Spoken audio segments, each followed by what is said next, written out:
Siya pa yung nag-scam eh. Pinwesa mo na nga lang umorder siya.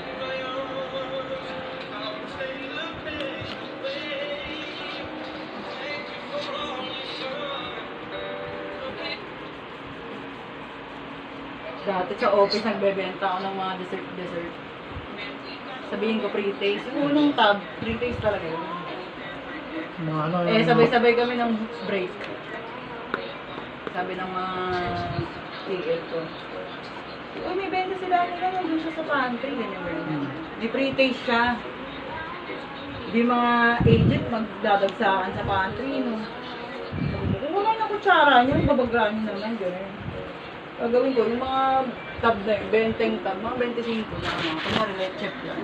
Bibigyan ko sila isa-isa. Tapos lahat yun, duduting ko na ng kutsara nila. O yan, taknan nyo. Pinakasok na siya ng hangin. Mapdi na. Mahangin.